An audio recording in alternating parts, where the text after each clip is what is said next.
Bonjour à tous et bienvenue pour la matinale de CMC Market. Je suis Nicolas Chéron, analyste pour vous servir. Nous sommes aujourd'hui le mercredi 2 décembre, donc deuxième jour du mois de décembre. Je vous rappelle que le mois de décembre, statistiquement sur 60 ans, est un des mois les plus haussiers, les plus soutenus.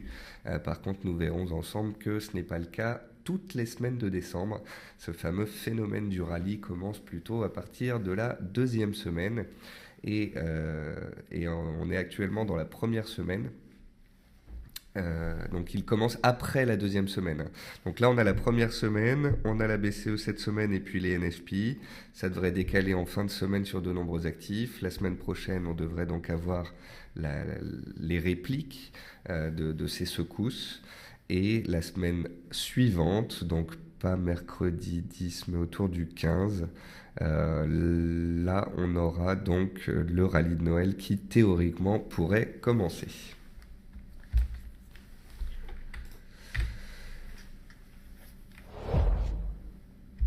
Comme tous les matins et avant toute chose, un petit avertissement sur les risques, sur le caractère purement informationnel de cette vidéo, sur les performances passées, sur les CFD. Je vous laisse en prendre note. J'ai Eric qui me dit qu'il n'a pas de son. Alors est-ce que pour tous les autres le son est bon? Que je ne parle pas tout seul? Ok, tout le monde me dit que c'est bon, donc ça doit être un petit souci propre à cette personne. Donc, nous sommes dans un marché nerveux en attendant Draghi. Alors pourquoi nerveux? Eh bien tout simplement parce que demain Draghi va nous dire s'il allonge le quantitative easing, s'il augmente le quantitative easing, s'il baisse les taux d'intérêt, ou bien si encore il augmente le panier d'actifs que la BCE est susceptible de pouvoir acheter sur les marchés. Et cela, ce sera très important. Ça va driver le marché obligataire, ça va driver l'euro-dollar, ça va driver l'appétit pour le risque. Et c'est quelque chose de très important pour cette fin d'année. Donc hier, étant donné qu'on était suracheté, étant donné qu'on avait des indices qui montaient depuis plusieurs séances, on a enfin assisté à des prises de bénéfices un petit peu appuyées. C'est pour ça que je disais un marché nerveux en attendant Draghi, parce que hier le DAX a perdu un peu plus de 200 points en séance et c'était assez rapide. Il faut bien comprendre qu'avant des statistiques de cette envergure, il y a beaucoup d'opérateurs qui sortent des marchés, la liquidité est moindre, les décalages peuvent être plus violents, donc il faut faire attention à ce type de marché. Donc dans cette matinale, comme d'habitude, on verra les news, les résultats d'entreprise, les derniers décalages, les annonces, le calendrier économique, et puis on passe ensemble en revue différents actifs. Alors, quelles sont les dernières news sur la planète finance? Eh bien, le PIB du Brésil a chuté de 4,5% au trimestre dernier.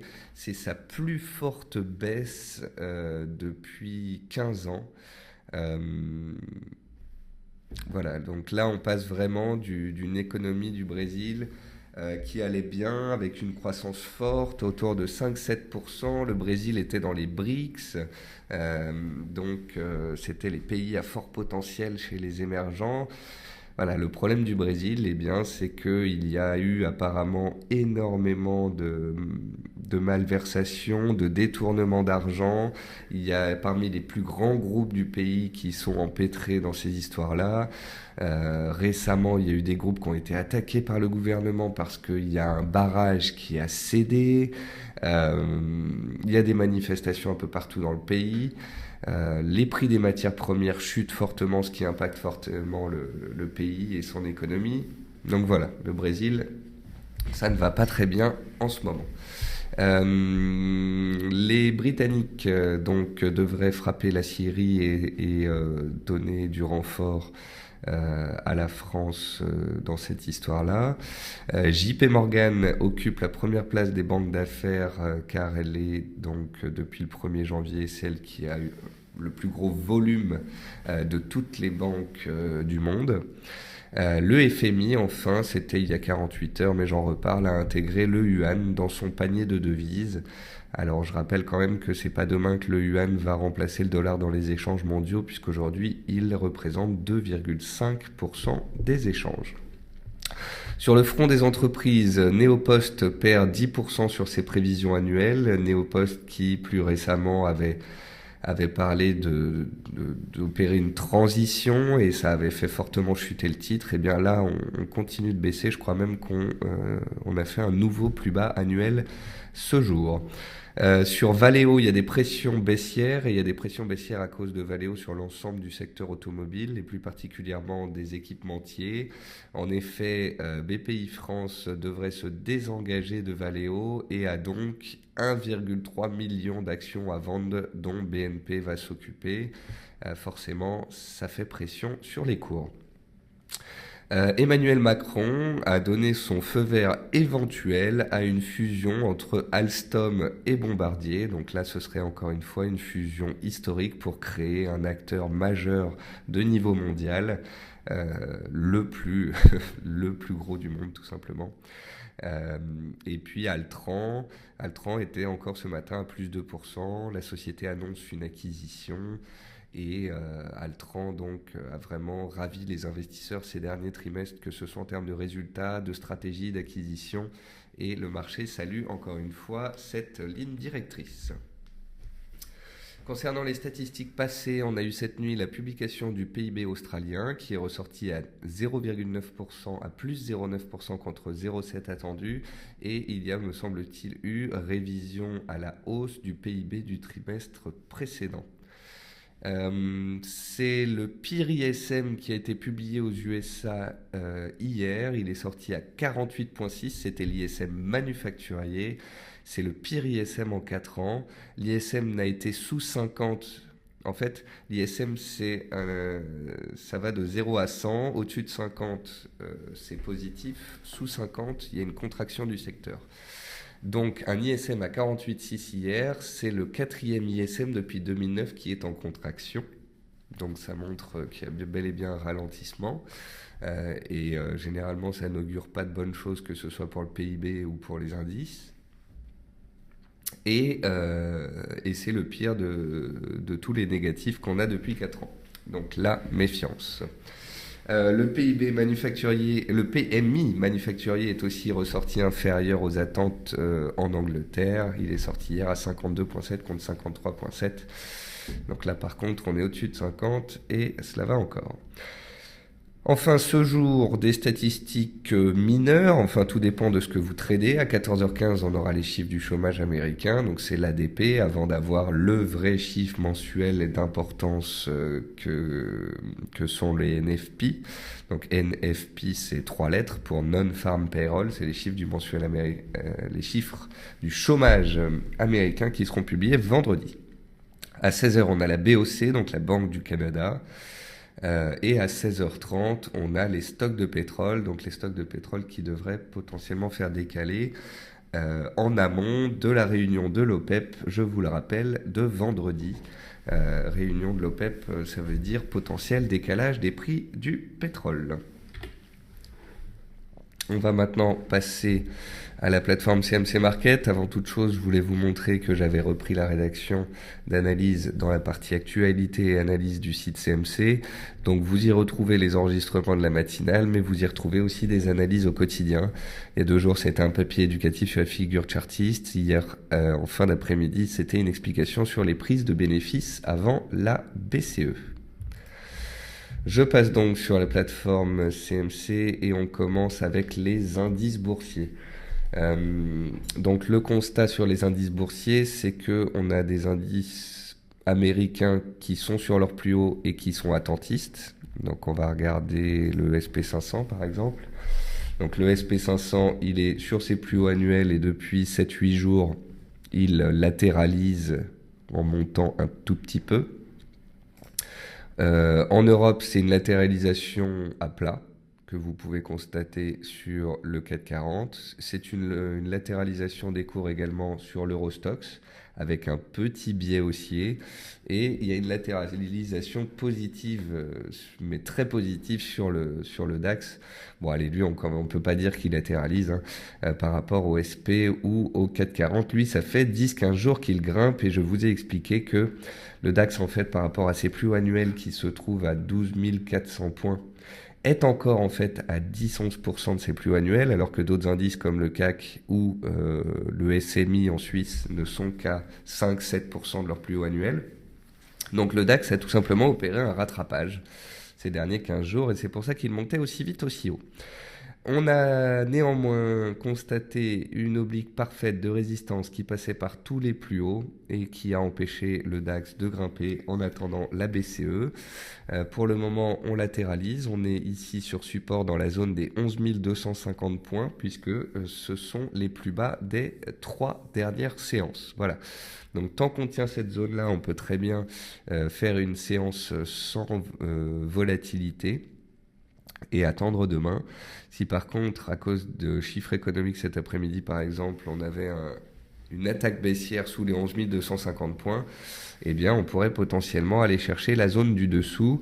Alors, la zone du dessous, vous avez à 11 200 points le gap qui avait été laissé ouvert ici le 12 août. Et à 11 090, 11 100 points, vous avez la MM200 qui avait bloqué les cours et qui maintenant fait support. En tous les cas, c'est un marché haussier qui monte en crabe. On a eu depuis 15 jours une session haussière, une série haussière, puis une consolidation. De nouveau une série haussière. Là, on est dans la consolidation. Et les opérateurs attendent bien évidemment la BCE de demain.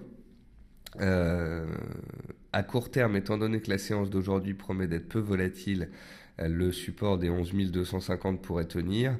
Il y a des personnes qui vont faire de l'intraday aujourd'hui. Maintenant, prendre des positions en swing avant la BCE, c'est généralement compliqué et en tous les cas un petit peu dangereux. Donc, la meilleure solution ne serait-elle pas d'attendre demain que Draghi parle à 14h30 et qu'on ait soit un redémarrage haussier dans le sens de la tendance, soit au contraire un reflux sur des supports journaliers, et là ça augmenterait la pertinence de potentiels achats. J'ai Pierre qui me dit que faire sur quel support. Écoutez Pierre, il y a 15 jours quand on a ouvert pile poil sur le support ici suite aux attentats, on l'a constaté, on a dit que c'était un gros support de moyen terme. Quand il y a une semaine avec la Russie et la Turquie, on est venu ici chercher les 10 900 points, là aussi j'ai dit que c'était un support daily d'importance. Par contre au cours actuel, alors qu'on monte depuis 15 jours, alors qu'on est sous des résistances et que ça n'est pas passé, et alors que demain on a la BCE, là parler de seuil d'achat me semble compliqué. Voilà, je préfère patienter, attendre la BCE et vous inviter potentiellement. Non, je vous invite à rien, vous faites ce que vous voulez. Mais en tous les cas, alors que ces dernières séances, je vous expliquais à quel point c'était haussier et que c'était compliqué de se mettre en face et que les vendeurs, en tous les cas, se faisaient un peu piétiner. Là, depuis 2 jours, comme je vous l'ai expliqué hier, quand les cours sont sous le cours d'ouverture, donc on a une ouverture qui s'est faite à 11 320 points avec un gap haussier, puis ensuite ça ne fait que baisser. Ça veut dire que les vendeurs ont la main. Tant qu'on est sous le cours d'ouverture, c'est eux qui ont la main et on peut descendre à 11 200, à 11 150 ou à 11 100 tant qu'ils ont la main. Voilà. Donc il y a un temps pour tout. Quand tout le monde s'est fait peur sur les supports ces 15 derniers jours, c'était le moment de payer. Alors que maintenant tout le monde dit qu'il faut acheter et que ça peut que monter, eh bien moi je vous invite à la méfiance. Voilà. Donc vous aurez remarqué qu'en fonction des indices, ils sont plus ou moins forts ou faibles. Le FTSE par exemple est un indice qui était relativement faible pendant un temps, et là vous voyez que depuis 6-7 jours il monte un peu plus que les autres. Donc il n'est plus le plus faible et il n'est plus le plus évident à vendre. Vous noterez aussi sur le FTSE que lui a encore une résistance à passer avant d'éventuellement rallier. Pour l'instant, c'est un marché qui est neutre, qui n'est pas particulièrement haussier. Voilà. Donc je pense que le marché attend beaucoup des grands rendez-vous de cette fin de semaine. Le CAC, hier, il n'est pas passé, il a échoué, il est revenu sur MM20. Aujourd'hui, on gape un petit peu à la hausse et on revient tester cette MM20. On a un support très bien testé depuis 3 séances à 4900 points. Si on y revient, rien ne nous empêche aussi de faire une petite mèche basse. On a 4860 points, un bas de canal parfait, 4850 points, une zone très travaillée. Est-ce que Dans une tendance haussière, alors qu'on est sous résistance, il ne conviendrait pas soit d'attendre un retour sur un support fiable, soit d'attendre la cassure de la résistance pour pouvoir se placer. Voilà.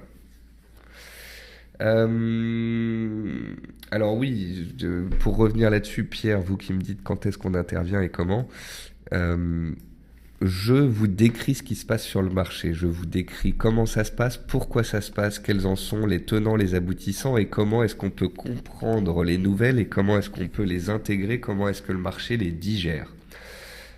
Vous aurez remarqué que quand on est sur support, je vous le dis, quand on est sous résistance, je vous le dis, et rien que de vous donner cette information-là est d'importance. Après, parmi les personnes qui écoutent la matinale, vous allez avoir des scalpers qui vont plutôt faire des trades à 3 ou 5 points. Vous avez des personnes en intraday qui vont faire des trades à 30 ou 50 points. Puis vous avez des personnes qui vont faire du swing et d'autres de l'investissement de moyen terme.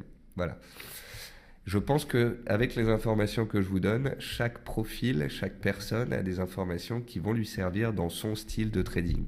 Mais moi, je n'ai pas de style de trading et je n'ai pas un style à vous imposer en vous disant il faut faire ça ou ci à tel endroit. Je vous parle sur certains actifs de seuils sur lesquels on a des probabilités de réaction relativement fortes. Et ensuite, une fois que la réaction a eu lieu, je vous la lis, je vous l'explique, je vous en tire son enseignement et alors c'est à vous de prendre la décision qui ensuite s'applique. Alors Catherine me dit quid du discours de Yellen cet après-midi. Alors cet après-midi, Janet Yellen fait 2 discours.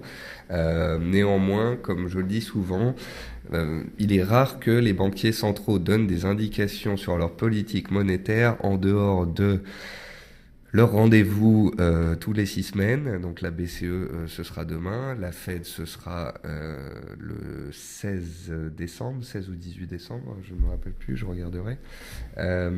C'est rare qu'elle nous donne des indications en dehors de ces dates clés-là. Donc ça m'étonnerait que Yellen fasse particulièrement bouger le marché cet après-midi. Elle fait d'ailleurs 2 discours, un au milieu d'après-midi et un dans la soirée. Donc, conclusion sur les indices. Les indices sont montés pendant 15 jours, en dents de scie, sont plutôt soutenus, mais font face à des résistances clés. Les investisseurs aujourd'hui prennent des bénéfices en vue demain d'un Draghi qui pourrait nous faire gagner ou perdre 2 ou 3%. C'est de la bourse, c'est pas du loto. Donc, dans pareille situation, nombreux sont les investisseurs qui prennent des bénéfices, qui sortent une partie de leur position pour ne pas être en risque. On va maintenant passer aux actions françaises. Alors, je vais regarder quelque chose. N'hésitez pas à me poser des questions hein, pendant l'émission, j'y répondrai au fur et à mesure. Généralement, je lis pas les questions, mais je réponds sur les actifs que l'on me demande au fur et à mesure de la présentation. Parce qu'il y a Monty qui me dit Arcelor baisse d'environ 7% ce matin, y a-t-il une raison? Je voudrais pas dire de bêtises, donc je vais m'enseigner, mais il doit y avoir un rapport avec un concurrent très certainement. Il y a aussi le fait que certains métaux font des nouveaux plus bas de 5 ans ces dernières séances. L'or, l'acier sont des métaux qui, ces dernières séances, ont fait des plus bas de 5 ans, 7 ans. Donc il y a 2 solutions, je pense, pour Arcelor. Soit il y a un concurrent qui a publié des mauvais chiffres où il y a des rumeurs sur le secteur et donc ça fait pression baissière sur les cours. Soit on a de nouveaux plus bas annuels sur des métaux, ce qui fait pression sur les cours. J'opterai plutôt pour le concurrent et il faut qu'on trouve lequel. Alors maintenant, sur le marché action, vous avez Néopost qui perd 12% ce matin puisque les prévisions annuelles ne sont pas à la hauteur. Donc on n'est pas sur des nouveaux plus bas annuels, mais on n'en est pas loin, on s'en rapproche. Alors vous pourrez voir que Néopost était dans un canal baissier, on a touché la borne basse, on est venu chercher la borne haute, on en est un petit peu sorti, sauf qu'il y avait la publication des résultats dans la foulée. Faites très attention avec les publications de résultats, hein. C'est du qui tout double. Généralement, quand on fait du swing sur plusieurs séances, voire du moyen terme, nombreux sont ceux qui sortent avant les résultats plutôt que de les jouer. D'ailleurs, vous comprenez que j'emploie le terme jouer. On ne joue pas en bourse, on investit, donc on ne joue pas les résultats. en général. Parrot, donc Parrot qui était sous pression puisque le titre avait fait une augmentation de capital et le marché a un peu du mal à la digérer, donc le titre avait rebondi de 15% et redescend. Je trouve ça toujours intéressant quand on fait un premier point bas puis qu'ensuite on y revient. Est-ce qu'on va faire un double bottom? Est-ce qu'on va faire un nouveau point bas? Est-ce qu'il va y avoir une mèche basse avec retour en force des acheteurs? Ou est-ce qu'on va carrément revenir sur les seuils travaillés l'année dernière? Je ne sais pas, mais je l'attends au tournant parce que c'est un beau titre, une belle société avec un beau parcours en cette année 2015. Donc j'attends de voir à un moment qu'un point bas soit enregistré et on verra à ce moment-là si c'est intéressant d'y aller. Alors vous me parliez d'Arcelor il y a quelques instants et je vois qu'Eramet, qui est une société aussi dans les matériaux de base, baisse, donc c'est peut-être aujourd'hui le secteur qui est sous pression. Je vois aussi Vallourec et CGG dans le pétrole sous pression. Donc métaux de base et énergie, métaux, tout ça, ça va un peu ensemble. Donc Arcelor, Eramet, Vallourec, compagnie, donc CGG, Veritas, Morel et Prom. Quand vous voyez 4-5 titres comme ça dans le bas du tableau, c'est que les métaux et l'énergie sont potentiellement en recul. Le titre Zodiac, regardez le titre Zodiac, on en avait parlé la semaine dernière parce que il avait échoué sous 26 et ça avait été très propre. Qu'est-ce qu'il a fait hier? Il était sous 26 et de nouveau il a fait -4 ce matin. Donc là vous voyez à quel point cette résistance sur Zodiac à 26 euros est magnifique. En fait, c'était une action qui était haussière pendant 4 ans, elle a publié des résultats, elle a cassé sa dynamique, elle est revenue sur le point de cassure, donc ce qu'on appelle un pullback. On a touché 3 fois cette zone-là et les 3 fois on a reflué. Donc c'est vraiment l'analyse technique pure. Si par contre dans les séances semaines qui viennent on casse les 26, là il faudra se poser des questions. Si on rattaque une 4e fois la résistance et que ça passe, eh bien il y aura peut-être un changement d'esprit. En attendant, sous 26, les vendeurs sont là. Vallourec donc a échoué sous son gap il y a 3-4 jours, donc en fin de semaine dernière, on l'avait vu ensemble, et étant donné que le pétrole reste sous pression, eh bien le titre reprend sa baisse. Si dans les séances ou semaines qui viennent, le pétrole doit monter d'un coup, l'OPEP dit on va arrêter de produire, et puis vous voyez d'un coup Vallourec qui reprend les 10 euros, là ce serait un beau signe du marché, un beau signal, mais pour le moment, les vendeurs ont la main. CGG, c'est la même chose, les vendeurs ont la main sur le titre et on est proche des plus bas annuels. Tant qu'on n'arrive pas à les casser, tant qu'on n'arrive pas à casser par le haut, bah c'est baissier et on peut inscrire de nouveaux records. Valeo, donc Valeo, on a vu ensemble que BPI France avait de nombreux titres à vendre et donc que cela faisait pression sur le titre tout simplement. Après, dans les plus fortes hausses du jour sur le marché action, vous en avez peu. Souvent, ce sont des titres qui ont fait des beaux parcours annuels et qui sont toujours recherchés, notamment suite à la publication récente des résultats.